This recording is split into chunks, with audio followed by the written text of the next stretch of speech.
What's up everyone, it's Q from Retro Q Gaming, and this video, depending on your opinion, could be a little bit late. Some people might say it's a few days late, some people might say it's a week late.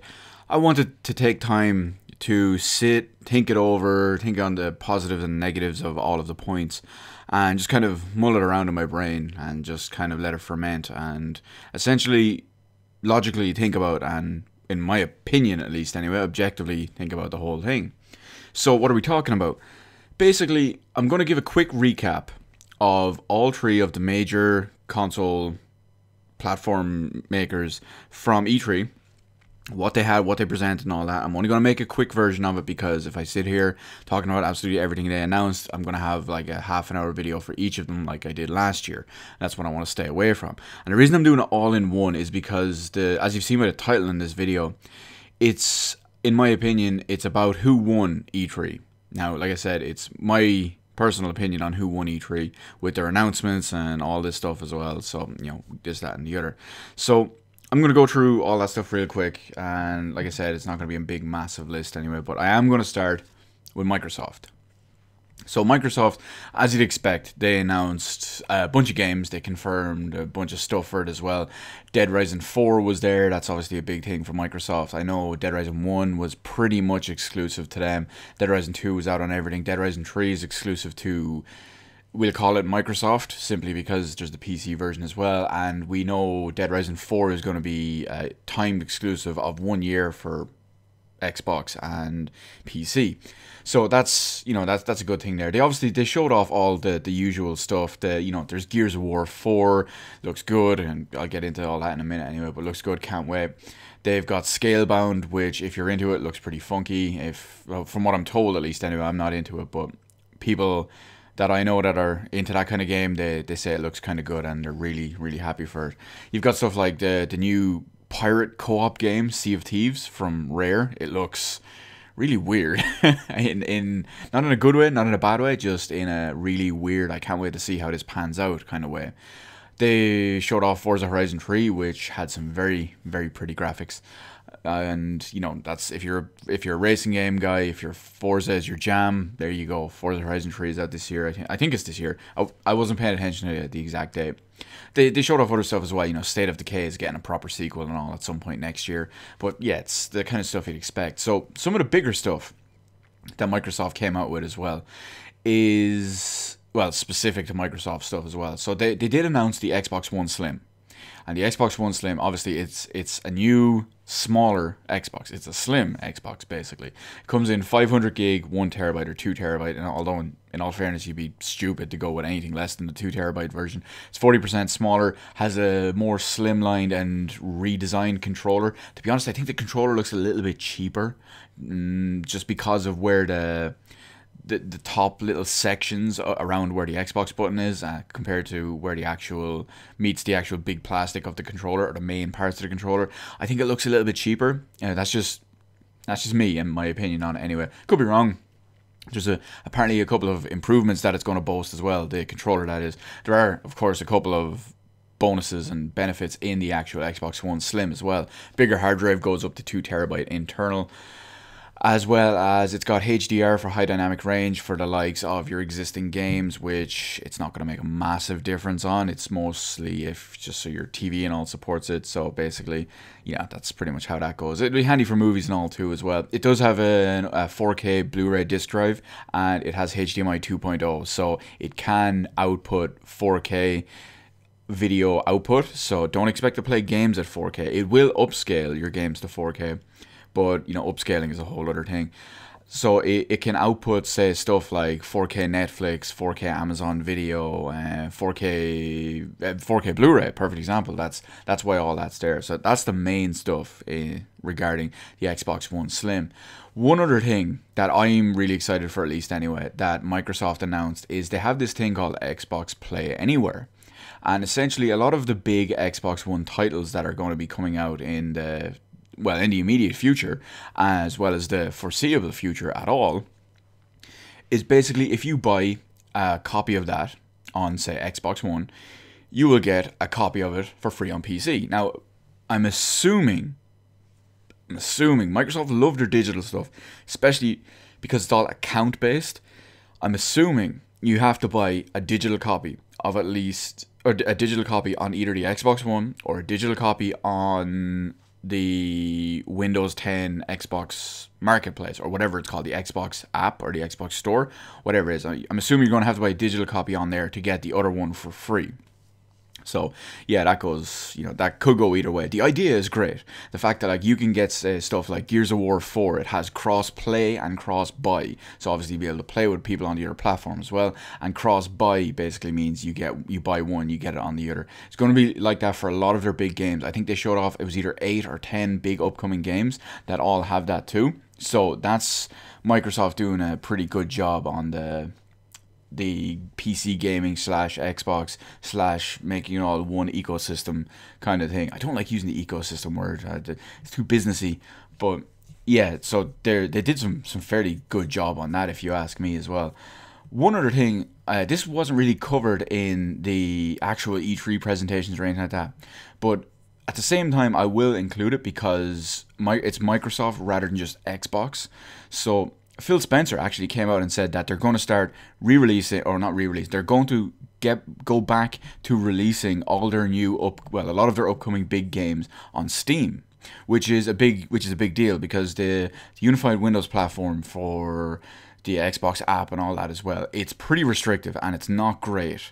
And the fact that because of that, obviously it's Windows 10, but some of the games may obviously only run on Windows 10, even if not DirectX 12.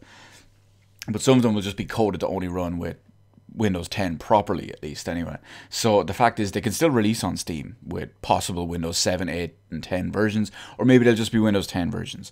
But either way, the fact that they're going to be on Steam is a big boon. I know personally, whenever I do upgrade to Windows 10, I probably would not buy many games if any, on the Windows Store, because I'd want to hold out for the Steam versions.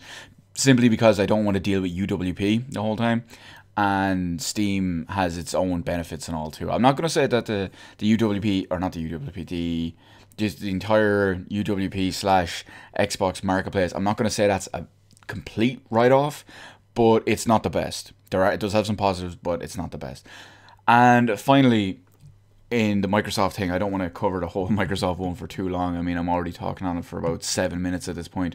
But Microsoft have officially announced that they're working on, we'll call it a mid-generation refresh of the Xbox One. It's currently in development. It's called Project Scorpio. Yes, that's Scorpio.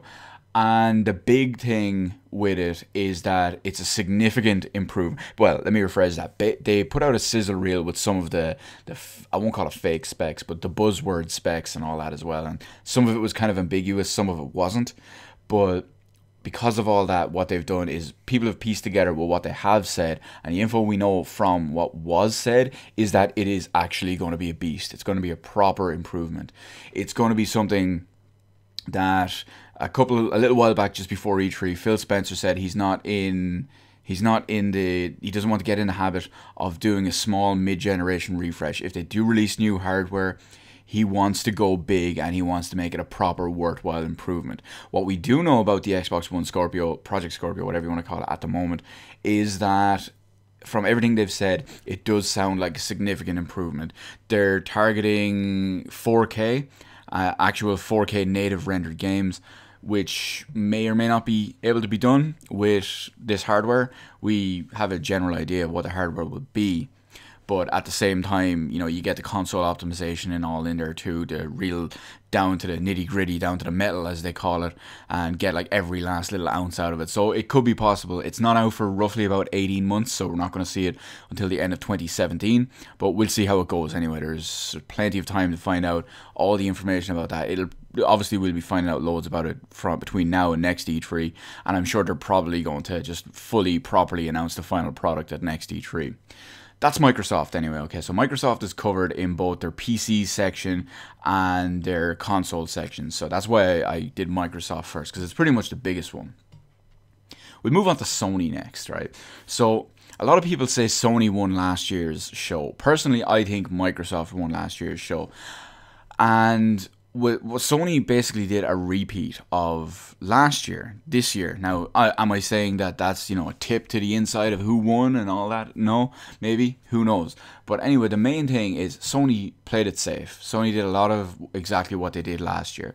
They showed off a couple of new games in existing series, like say there's a new Spider-Man game coming out. They're continuing on their trend of the remaster. I don't say that in a bad way, that's not a bad thing. Well, it can be, but I'm not using it in a bad way this time. For example, they're remaking, we'll call them, the first 3 Crash games. So Crash Bandicoot 1, 2, and I forget the proper title of the third one, but they're all going to be remastered in kind of the same, or remade in the same style that Ratchet and Clank was recently remade in. So it's kind of a reimagining of the first one, basically, or the first 3 essentially, and they're all going to be handled by Activision, funny enough. But yeah, it's Crash Bandicoot, so it's showing off here. So yeah, it's stuff like that. We got a lot of people are really psyched about the new God of War game. God of War 4 is officially announced. It's a Norse mythology Kratos, and I'm not a fan of his beard. I think it looks a bit silly, but I'm not a fan of God of War games. If you are, good for you. You can enjoy all that stuff. There's some other stuff coming out as well. Hideo Kojima announced his new game, which is going to be PS4 and PC exclusive. So unfortunately, as it stands at the moment, no Xbox One version. And it's going to star Norman Reedus. Nothing to do with Guillermo del Toro on this one, but it's called Death Stranding. There's a very ambiguous trailer to it that you'll find somewhere on YouTube. Not hard to find at all, but yeah, that's pretty much how it goes. They showed a bunch of other stuff as well, stuff like Days Gone. It's a new upcoming survival style game. It's basically another kind of spin-off style take on The Last of Us. The usual kind of thing, as you'd expect them to go with, given the success of The Last of Us at this point. They did show off, say, Resident Evil 7. I don't count this as a big win in the Sony conference, simply because Resident Evil 7, Biohazard, its official name I should say, is actually coming out on Xbox One, PC, and PS4. So they did, like I said, they did the same thing as last year. They showed a lot of the stuff, multi-plat stuff, was just shown off at their conference for some reason as well. So it's, there's all sorts of reasons for that, but that's why I don't give them credit for all that stuff, because it's going to be on the other platforms anyway. So yeah, Quantic Dream showed off their new game, Detroit Become Human. So we all know it's based on the original kind of tech demo from Kara a few years ago. Show off the PS4 and all that as well. Personally, I'll probably buy it. Well, I will buy it, but personally, I'm definitely getting it. And they can make some good games. I'm a big fan of Fahrenheit, or Indigo Prophecy for you other Americans out there. Heavy Rain, I absolutely loved. Game of the Year 2010 for me. And Beyond Two Souls, unfortunately, was pretty much dirt. But either way, yeah, you get the idea. They did show off more of their exclusives as well, Horizon Zero Dawn, stuff like that. They did give a good bit of support for PlayStation VR. So we all know PlayStation VR is coming out on the 13th of October. I'm not sure if that's worldwide or just American release date. But Sony showed off a big bunch of stuff for PlayStation VR as well. They had a special Final Fantasy 15 Battlefield, which was allegedly absolute crap. I was going to say Battlefield, Batman Arkham VR, which was apparently the business. I haven't seen it myself, but apparently it's great. Or all the journalists said it's great looking, at least anyway. And there was some sort of Star Wars mission style one as well, but yeah, it's the idea. Excuse me. And pretty much the end of what I'm going to cover on the Sony one as well is that they did finally give a release date for The Last Guardian. It's out on October 25th. There's a cool collector's edition. Hopefully we get it over here in Europe. And if we get it from either Amazon or in GameStop, I'll pick up the collector's edition definitely, because the game is finally coming out. It may still look like a PS3 game. Yes, you Sony haters, you can debate that all you want, but it still looks like a high-end PS3 game. It's not particularly fantastic looking, but it does have a good pedigree, so hopefully the game itself can be good, despite everything else behind it. There was no mention of the PS4 Neo. There was no announcement for it or anything like that at all, so yeah, we'll see how it goes. After that brings us to Nintendo. Yes, Nintendo. Now, Nintendo did their usual, and they opted for a digital presentation of their whole Nintendo Direct at E3 / Treehouse presentation thing. And it was not good. As a big Nintendo fan, it was not good. It leaves me really worried and kind of confused about the whole company. I know Nintendo's in a very weird place right now with the failure of the Wii U, the complete success of the 3DS, and their looming pending new console, the Project NX, or Codename NX, whatever you want to call it. So yeah, there's some issues there essentially. So they're in a really weird place. They don't want to show off anything super special for the Wii U because they just don't want to develop for it at this point, simply because there's not really a worthwhile install base, and the fact that they've already said their NX, their new platform, is coming probably March next year. And so yeah, they're in, like I said, they're in a really weird place. The main thing they were doing, they were showing off so much stuff for the new Zelda game, which actually got a new title now that I think about it. It's Legend of Zelda Breath of the Wild. I was going to say Breath of the Wind there for a second. So yeah, Legend of Zelda Breath of the Wild. So it's kind of a more westernized open world version. I know I say open world, but I mean, Zelda has always been kind of open world, at least the main games. But you know what I mean. If you've seen any footage for it or anything like that, you'll understand what I mean when I say Legend of Zelda Breath of the Wild is more westernized and open world style compared to usual Zelda games. Now, it doesn't look terrible. It does look a bit bland, and some of it looks very empty and average, but it doesn't look bad. I'm definitely getting it. I'll probably buy it on both platforms most likely. And they've showed off a bunch of new amiibo and stuff with it as well. So there's going to be 3 new amiibo specifically for Zelda. There's going to be the one with Link jumping in the air with the bow and arrow. There's the big octopus tank looking thing. And there's the one of Link on the horse. Or Link on... for some reason I was going to say Epona. I was like, I haven't watched Ponyo recently. Why am I saying that? On Epona. There you go. So... yeah, that's pretty much it as far as Zelda goes anyway as well. They did show off a bunch of new Pokemon stuff as well. New series, not a new, won't call it a new entire series of amiibo. They did announce 7 more new ones. There's Wario, Waluigi, Daisy, new Rosalina, different Diddy Kong, different Donkey Kong, and there's an absolutely adorable glow-in-the-dark Boo that I'm going to definitely get the Boo at least anyway. It looks so fucking good. I just want that one. So yeah, that's pretty much all they showed off for that stuff anyway. They did show off, say, Pokemon Sun and Pokemon Moon, some of the new stuff on those. I can't wait for Pokemon Sun and Moon. They're going to be out later this year, and I'm really happy about that. One thing I will say, just like a little bonus in there as well, this has nothing to do with any of the 3 shows. We did see some badass new Persona 5 stuff. Looks so good. Unfortunately, I have to wait till next year at the earliest to be able to play that game, simply because I don't speak Japanese, and I really hope that I don't have to wait a massive... It's coming out the 14th of February in the US. I really hope I don't have to wait a massive amount of time like I do with most Atlus games after the US release just to get my hands on it. I know I can import it because it's region free on PS4. It's not the point, it's the effort. I really hope the collector's edition comes out over here as well, because the collector's edition looks so good. So good. Anyway, that's all that covered. So, who do I think, in my opinion, won E3? Was it Microsoft? Was it Sony? Or was it Nintendo? I'm going to go with Microsoft. Won it again this year. I feel Microsoft won it last year as well. Now, I know some of you people out there listening to this video are probably throwing, oh, Q, you're just a giant Microsoft fanboy. No, I'm not. I barely play my Xbox One. I mean, with the exception of some of the footage I've captured over the last like 2 or 3 days, I haven't played my Xbox One in months. So it's just, no, stop. The reason why I think Microsoft won is, it's 2 reasons really. One is Sony's failing, essentially. What I say with that, again, I can feel you Sony fanboys and Sony keyboard warriors and Sony Defense Force. I can already feel you smashing your keyboards.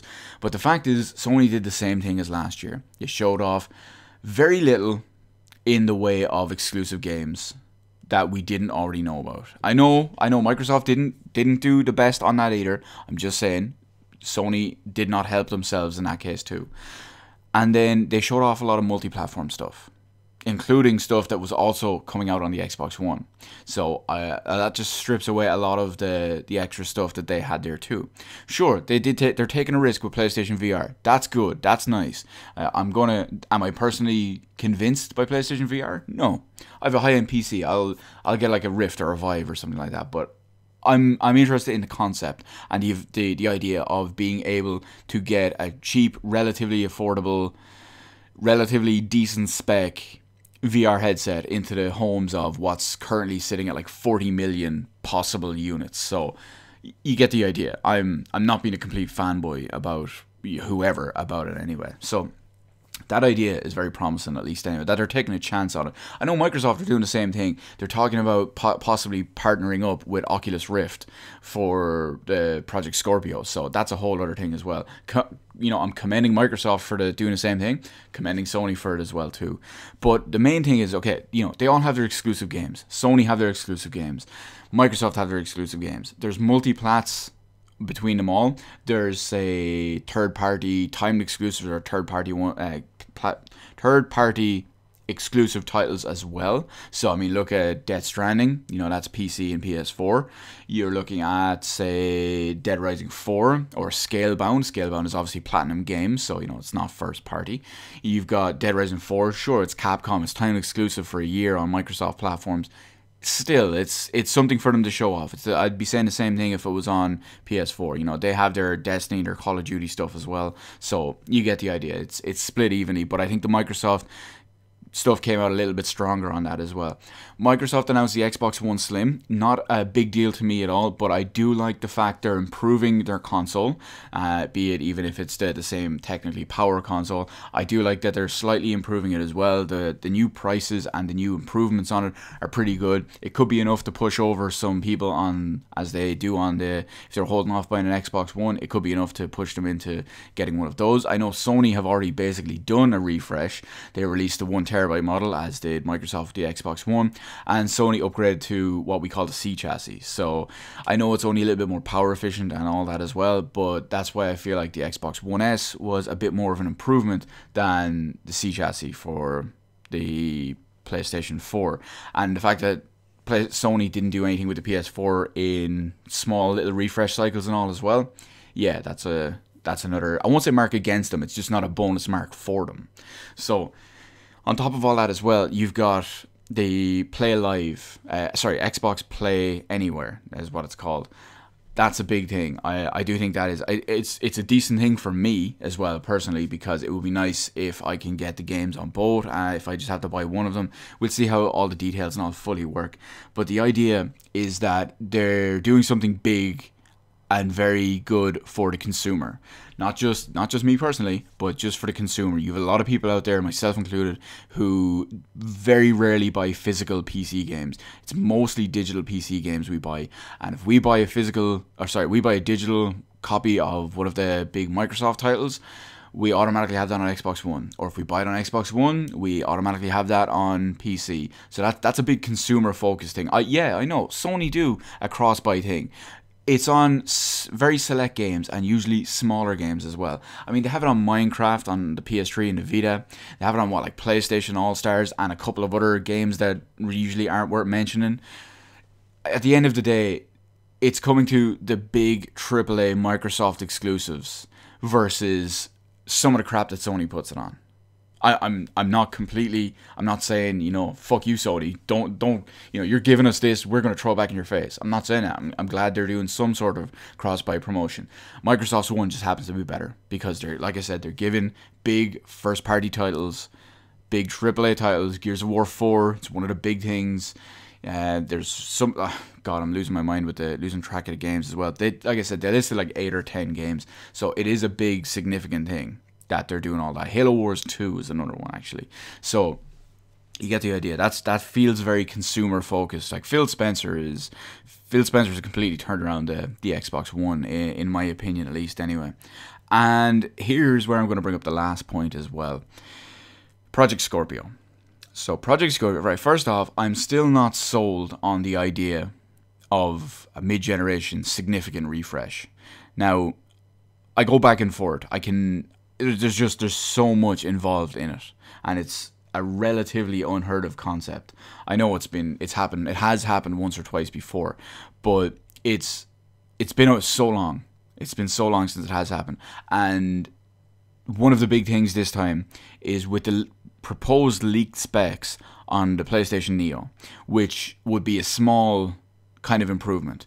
With all the stuff we hear that has been possibly leaked from PlayStation Neo, it's looking to bring the PS4 up to what the PS4 should have launched at. Now, I know it would have been more expensive and all that as well, because when hardware came out and all that, but it's looking to bring the PS4 up to what the PS4 should be. However, with what we know so far about the Project Scorpio, is not only does it completely fucking destroy and annihilate, salt the earth, piss on the grave of the proposed specs of the Neo, but it feels like a proper next-gen jump. I don't care if Phil Spencer is saying that it's still going to be the same thing. If no one gets left behind, all your Xbox One games will play on it. Coming from a literally just a spec and hardware side of it, not only is it going to destroy the Neo, but it's an actual significant improvement. It's not just being a small improvement to bring the Xbox One up to the PS4. It's not just a small improvement to bring the Xbox to what the Xbox One should have launched at. It's doing a significant jump, and to be honest, if you ask me, it's their next generation console. That's just my opinion. I think that is the next generation console with the sheer jump and what they're aiming for in it. Now, whether it actually pans out is a whole other story. But the whole thing, I just think it has so much power and so much potential, at least anyway, in the console space. I realize there's so many things up in the air at the moment, and there's so many positives, negatives, possible downsides, possible upsides as well. I'm not going to dismiss that.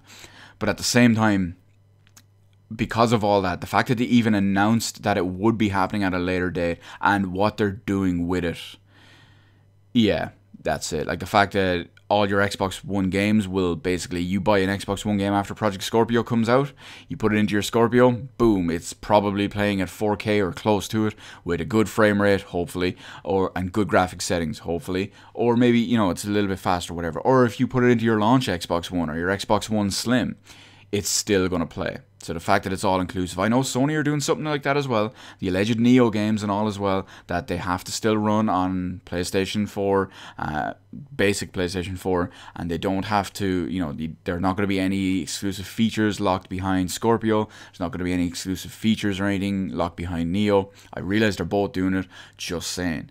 So that's why overall, I think Microsoft offered more and brought more to the table for E3 in general, just for consumers in general, for current Xbox fans, for current Xbox owners, and for potential Xbox owners as well. Because I'm sure the prospect